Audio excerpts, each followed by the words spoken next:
बैसाख के महीने में पड़ने वाले प्रदोष,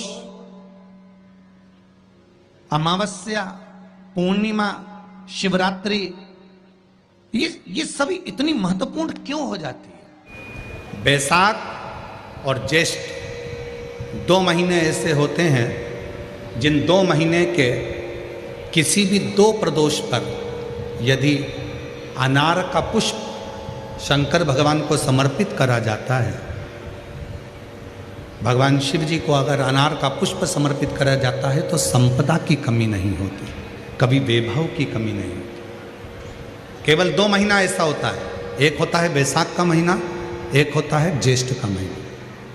ये 2 महीने में कभी भी कोई सी भी 2 प्रदोष, किसी भी 2 प्रदोष को ले लो और उसमें अनार का फूल, जो अनार का फल लगता है उसमें फूल भी लगता है, अनार का यदि पुष्प, एक ही पुष्प यदि शंकर के शिवलिंग को समर्पित करा जाए तो कभी, हम तो यहाँ तक कहेंगे कि कोई बहुत छोटे से छोटा व्यक्ति है, भले हाथ गाड़ी चला रहा है, ठेला गाड़ी चला रहा है, रिक्शा चला रहा है, उसके पास धन नहीं है, बहुत कमज़ोर है, पैसा नहीं है, बहुत तकलीफ़ में है, बहुत दुखी है, तो हम तो उससे कहेंगे कि या तो बैसाख के महीने में या ज्येष्ठ के महीने में कोई भी 2 प्रदोष को अनार का पुष्प यदि वो समर्पित कर देता है तो निश्चित है उसके घर में वैभव संपदा बढ़ना प्रारंभ हो जाती है, कार्य में उन्नति है।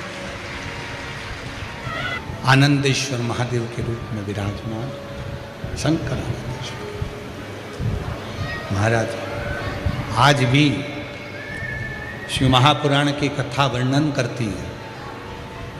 जो बच्चे पढ़ने बैठे, विद्याध्ययन करने बैठे और यदि पढ़ने के बाद उनके विवेक में, बुद्धि में वो चीज़ नहीं बैठ रही है, याद नहीं रह रहा, तो 2 महादेव ऐसे हैं जिनका स्मरण करना चाहिए। एक है कपिलेश्वर महादेव और दूसरे हैं आनंदेश्वर महादेव। और माताओं से निवेदन है, जितनी भी मेरी माताएं बैठी हैं, जितनी मेरी जीजियाँ बैठी हैं, जितने मेरे जीजा बैठे हैं, जितनी मेरी बेटियाँ बैठी हैं, जितने मेरे बुजुर्ग माँ बाप बैठे हैं, उनसे निवेदन करो, मान लो प्रत्येक माता को स्मरण में रहना चाहिए। आप बच्चे से कहती हो पढ़ पढ़ पढ़ पढ़ पढ़, पढ़ता नहीं, आप उसके पीछे पड़ जाती हो, वो पढ़ता नहीं, पढ़ भी लेगा तो याद रहता नहीं, स्मरण नहीं रहता। खुद बैठो, बच्चा कितना भी ट्यूशन चले जाए, कितनी भी कोचिंग चले जाए, कितने भी अच्छी कोचिंग में जाकर पढ़ ले, पर प्रत्येक घर की माता को, प्रत्येक घर के पिता को एक काम करना चाहिए, कम से कम 15 मिनट, 20 मिनट, आधा घंटा अपने बच्चों को पढ़ाने के लिए जरूर बैठना चाहिए। कई माताएं कहती हैं गुरुजी हमने ट्यूशन लगा दी, कोचिंग लगा दी, भले लगा दो, अपना बेटा है, तुम्हें नहीं आता ज़्यादा पढ़ाना, फिर भी उसके पास बैठो, वो कॉपी लेकर बैठेगा, पढ़ेगा, जितनी देर बैठ सकते हो उसके पास बैठो थोड़ा। और एक काम जरूर करो, उसको अच्छी विद्या अध्ययन कराओ, पढ़ाओ, साथ में आनंदेश्वर महादेव, कपिलेश्वर महादेव, दोनों का नाम लेकर थोड़ा सा जल शिव जी को चढ़ाओ और वो जल उस बच्चे को जरूर पिलाओ जिसकी बुद्धि में, जो याद करता है भूल जाता है, या पढ़ने में मन नहीं लगता, ध्यान नहीं लगता, खेलने में मन लगता है, ज़्यादा ध्यान पढ़ाई में नहीं जाता, उसको आनंदेश्वर महादेव और कपिलेश्वर महादेव, ये 2 ऐसे। आनंदेश्वर महादेव, आनंद वो बालक जो जन्म लेते से ही अपनी माता को ज्ञान देते हैं, और कपिलेश्वर महादेव, कपिल मुनि, वो जो जन्म लेते से ही अपनी माता देवहूति को ज्ञान देते हैं। ये 2 विद्वत्ता के विषय, विद्वत्ता की दोनों। कौन कौन से महादेव हैं? पहले जम के बोलो, आनंदेश्वर महादेव, दूसरे कपिलेश्वर, आनंदेश्वर और कपिलेश्वर। शिव कथा कह रही है 2 महादेव ऐसे हैं, एक आनंदेश्वर, एक कपिलेश्वर, जो बुद्धि प्रखर कर, बुद्धि प्रबल कर। और हम तो यहां तक कहेंगे, जो बुजुर्ग माताएं हो जाती हैं, बूढ़े जो हो जाते हैं, बुजुर्ग हो जाते हैं, अवस्था ज़्यादा हो जाती है, स्मरण शक्ति नहीं रहती, बार बार भूल जाते हैं, हाथ पैर में कंपन होने लगता है, थोड़ा थोड़ा थोड़ा हाथ धूजने लगता है, शरीर थोड़ा थोड़ा धूजता है, अपने आप उसके शरीर में कंपन रहता है। तो निवेदन है, एक दुर्वा शिव जी पे चढ़ाएं कपिलेश्वर महादेव के नाम से। उस दुर्वा को प्रदोष काल में, शाम का जो समय होता है, प्रदोष काल का जो समय होता है, उस समय पर उस दुर्वा को धीरे धीरे चबा चबा कर खाना प्रारंभ करें। 3-4 प्रदोष करेंगे, धीरे धीरे हाथ धूजना बंद हो जाएगा और स्मरण शक्ति प्रबल होगी। कपिलेश्वर महादेव, और दूसरे नंबर पर क्या है? आनंदेश्वर। ये 2 महादेव ऐसे हैं जिनका स्मरण विद्या को तीव्रता देता है। साल हो गए हो, संतान नहीं हो, 25 साल हो गए, 20 साल हो गए, संतान का सुख ना हो, और डॉक्टर ने कह दिया कि कोई बहुत बड़ी बीमारी किसी व्यक्ति को है, रोग बड़ा है, बीमारी बड़ी है, और उस बीमारी का कोई हल, उस रोग का कोई हल नहीं दिख रहा, कोई हल नजर नहीं,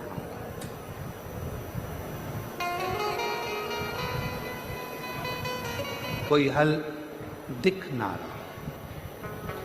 तो बैसाख महीने में शिव सप्त तीर्थ का एक अनुष्ठान अपने जीवन में जरूर करें। मट्टी के पात्र में जल भरना और मट्टी के पात्र में जल भरकर प्रतिदिन रोज 7 दिन का ये नियम होता है सप्ततीर्थ का। सप्ततीर्थ बस बैसाख के महीने में जब आप सप्ततीर्थ का अनुष्ठान करें, 1 घड़ा जल का रोज भरें प्रतिदिन, और 1 बेलपत्र, 1 शमी पत्र उस घड़े के नजदीक में कोई पात्र में अवश्य रखें। पात्र को, जो जल का घड़ा है, जल का पात्र है, उसको मट्टी के ही दीप से या कोई श्वेत वस्त्र जिसको मला गया हो, धोया गया हो, साफ हो, उस वस्त्र से ढक दें। एक दिन एक शिवालय में जाएं, शमी पत्र अशोक सुंदरी वाली जगह पर समर्पित करें। अशोक सुंदरी की जगह जानते हो ना आप लोग? अशोक सुंदरी की जगह पर शमी पत्र समर्पित करें। बेलपत्र जहां आप खड़े हैं उधर से डंडी का भाग आपकी ओर हो, और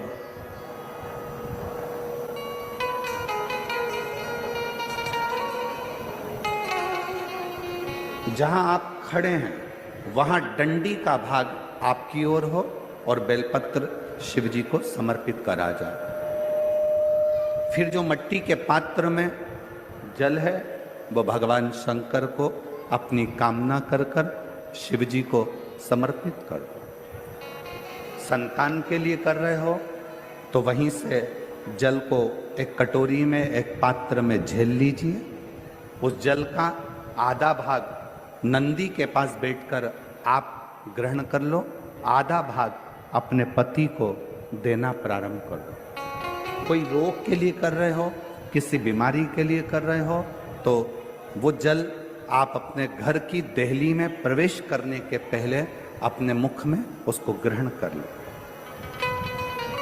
एक दिन में एक शिवालय, दूसरे दिन दूसरा शिवालय, तीसरे दिन तीसरा शिवालय।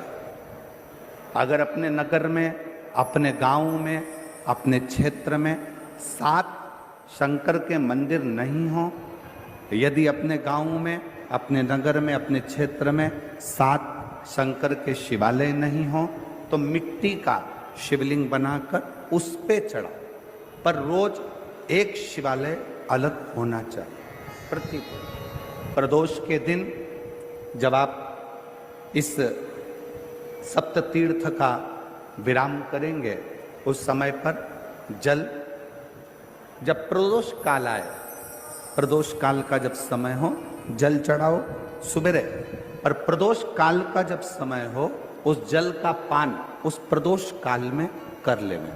प्रदोष को, जो प्रदोष काल में उस जल को शंकर का पंचाक्षर मंत्र नमः शिवाय, षडाक्षर मंत्र ओम नमः शिवाय या श्री शिवाय नमस्तुभ्यम बोलकर प्रदोष काल में उस जल का पान कर लें। बाबा को प्रार्थना करें, शिव से विनय करें। ये नियम केवल बैसाख के महीने में होता है, इसको बाकी के महीने में नहीं किया जाता है, इसको बाकी के महीने में नहीं करते, केवल बैसाख। तो बैसाख महीने में शिव सप्त तीर्थ का एक अनुष्ठान अपने जीवन में जरूर करें। मट्टी के पात्र में जल भरना और मट्टी के पात्र में जल भरकर प्रतिदिन रोज 7 दिन का ये नियम होता है सप्ततीर्थ का। सप्ततीर्थ बस विराम जो है उसका प्रदोष के दिन होना चाहिए। और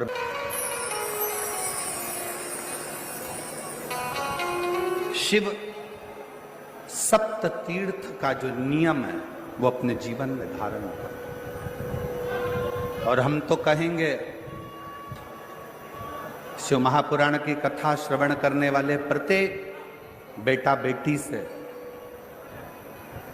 शिव महापुराण की कथा सुनने वाले प्रत्येक शिव भक्त से हम तो कहेंगे कि शरीर में कोई रोग नहीं भी है, संतान की प्राप्ति नहीं भी चाहिए, उच्च शिक्षा के लिए आप कर रहे हैं, अपने जीवन की खुशहाली के लिए कर रहे हैं, तो शिव का सप्त तीर्थ अनुष्ठान अवश्य करें, अवश्य करें और अपने जीवन को सार्थक करें।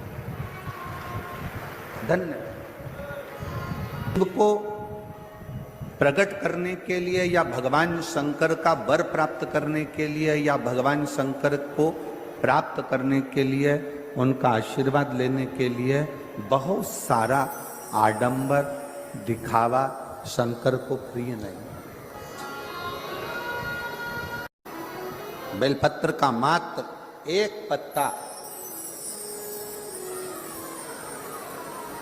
अगर भगवान शंकर का पंचाक्षर मंत्र नमः शिवाय, षडाक्षर मंत्र ओम नमः शिवाय, श्री शिवाय नमस्तुभ्यम कहकर मात्र एक पत्ता आप अगर शंकर के शिवलिंग को चढ़ाते हो तो वो 1.25 करोड़ पत्र के बराबर अपने आप हो जाता है। अपने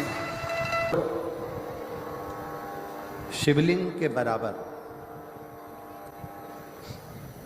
1.25 करोड़ शिव बेलपत्र के बराबर एक पत्र हो जाता, एक पत्र।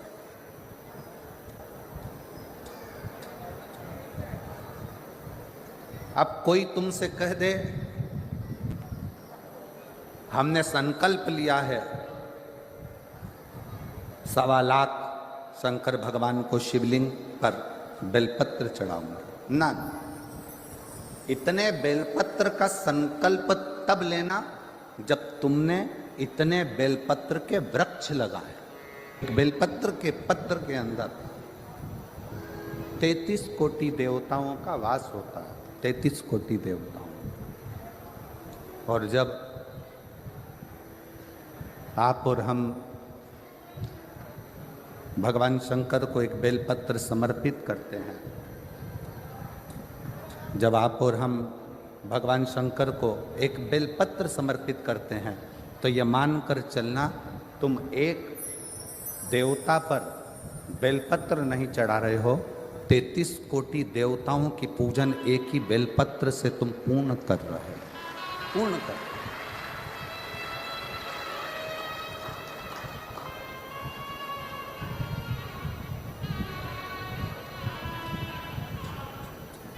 सारे देवताओं की पूजन, सारे देवताओं की आराधना, सारे देवताओं की अर्चना तुम एक बेलपत्र से पूर्ण कर लेना, एक बेलपत्र। बैसाख का महीना चल रहा है, शंकर के शिवालय में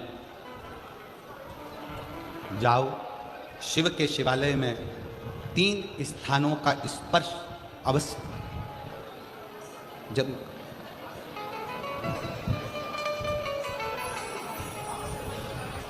किसी किसी मंदिर में शंकर जी के शिवलिंग को छूने नहीं देते, जैसे दक्षिण साइड में, साउथ में, तो अपने ही घर में जो शिवलिंग है उसके 3 स्थानों का स्पर्श अवश्य समझिए।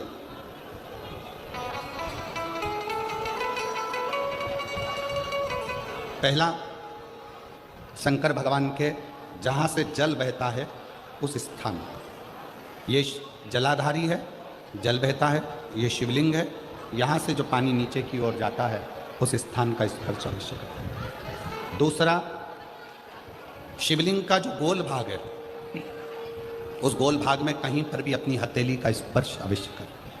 तीसरा, शंकर भगवान के शिवलिंग का जो ऊपर का भाग है वहाँ अपने अस्त्र का स्पर्श अवश्य करें। तीनों स्थान पर ब्रह्मा, विष्णु और महेश का स्मरण करते हुए जब बैसाख महीने में आप शंकर भगवान को जल समर्पित करें। शिव जी को जब बैसाख के महीने में जल दिया जाए तो दोनों हाथ से अंजलि में कलश रखकर शंकर भगवान की अपने हाथ की अंजलि में जल रखकर शिव जी को जल अवश्य समर्पित करें। शिवरात्रि के बैसाख महीने की शिवरात्रि पड़े, बैसाख महीने की प्रदोष पड़े तो एक बेलपत्र शंकर को अवश्य समर्पित करें। मान लो गर्मी बहुत तेज है, पेड़ों पर बेलपत्र नहीं मिले तो एक दुर्वा शिव को अवश्य समर्पित करें। मान लो बहुत तेज गर्मी पड़ने पर, यहाँ रतनगढ़ में तो हम देख रहे हैं रजी रज, धूली धूल इतनी है, मिट्टी इतनी है कि यहाँ तो दुर्वा मिलना भी बड़ा मुश्किल है, तो एक चावल का दाना शिव को जरूर समर्पित करो, उतने में। और बैसाख महीने में सबसे ज़्यादा जरूरी है, जो सबसे ज़्यादा जरूरी है बैसाख महीने में, वो जलाशय अर्थात अपने घर के नज़दीक में कोई पानी का स्थान हो, जलाशय हो, वहाँ का जल शिव को समर्पित करना, या शिव के नंदी के पास में। और हम तो कहेंगे शंकर का नंदी केवल मंदिर में मत देखो, आपके घर के आसपास में हमारे मारवाड़ की पहले की रीति रही है। राजस्थान में बहुत सालों पहले, जब लगभग 19 से 20 साल पहले हम फलोदी में आए थे, 20 साल पहले, और 20 साल पहले जब हम फलोदी में आए थे राजस्थान में, तो हमने उस फलोदी राजस्थान में देखा था कि प्रत्येक घर के बाहर पत्थर का एक छोटा सा कुंडा जैसा होता। 2 चीजें हमने फलोदी राजस्थान में प्रत्येक घर के बाहर 20 साल पहले देखी थी। एक इतना बड़ा कुंडा पत्थर का जिसमें लोग भोजन रख देते हैं, और एक बड़ा सारा कुंडा जिसमें लोग पानी भर देते हैं, जिससे चिड़िया, पशु, पक्षी, गौ माता सब उस पानी को पीती रहे और आपका और हमारा कल्याण होता रहे। इस भाव से प्रयास करो। शिव जी को तो जल समर्पित करो,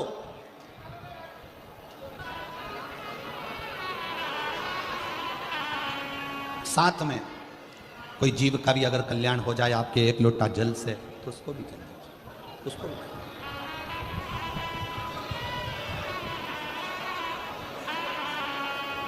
शंकर भगवान ओघड़दानी शिव, जिनका चढ़ा हुआ जल केवल मात्र स्पर्श, आचमन दर्शन आपका और हमारा कल्याण कर देता है। अपने दुख को, अपनी तकलीफ को, अपने कष्ट को किसी दूसरे के दरवाजे पर जाकर कभी मत करो, कभी मत।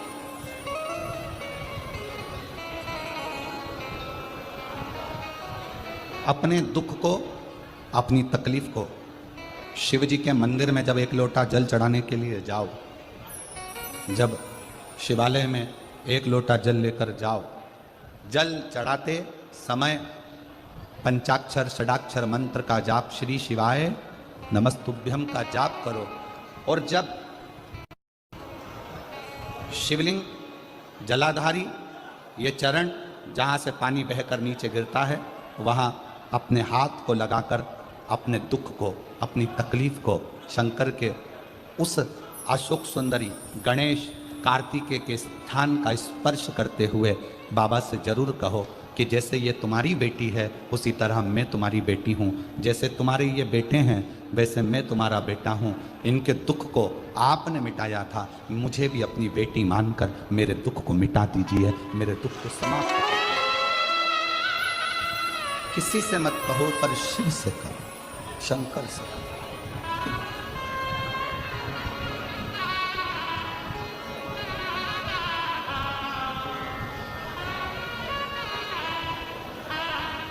जब आप चरण पकड़कर अशोक सुंदरी की जगह पर अपने हाथ का स्पर्श कर कर गणेश कार्तिकेय के स्थान का स्पर्श कर कर शिव से कहोगे तो शंकर अपनी औलाद आपको बनाएंगे और अपनी पुत्री समझकर आपका दुख जरूर मिटाएंगे। पुत्र से श्री शिवाय नमस्तुभ्यम ज़्यादा नहीं तो 11 बार तो निकाल लिया करो। ये शरीर, ये हृदय, ये चित्त, ये वृत्ति परमात्मा के चरणों में क्या की जाए।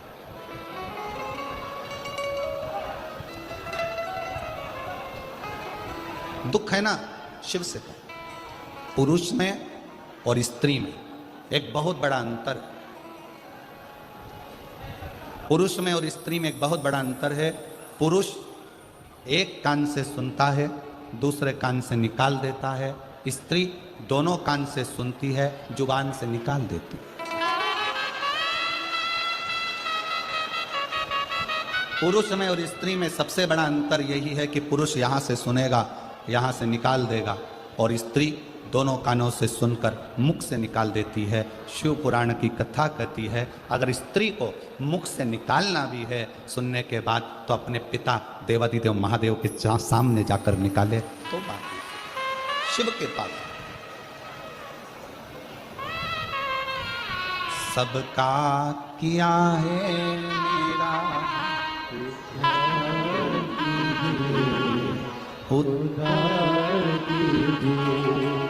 हे त्रिपुरधारी, हे त्रिशूलधारी, आपने सबका कल्याण किया तो मैं कैसे रह गई। मेरा उघड़दानी मेरा शंकर भगवान उसी को बुलाता है जिसकी झोली उसको खुशियों से भरना होता है। श्रवण किया था कि संकल्प आपका होता है और पूरा करने वाला देवादिदेव महादेव। कोई दूसरा नहीं पूरा करेगा, शिव।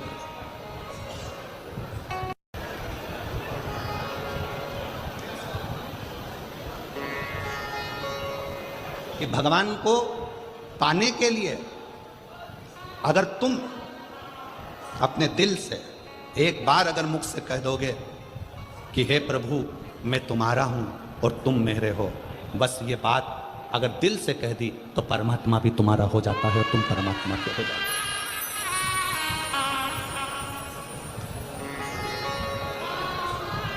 हो। जरूरी नहीं कि उपास करोगे तो भूखे रहना पड़ेगा। व्रती का मतलब क्या होता है? व्रती का मतलब क्या है?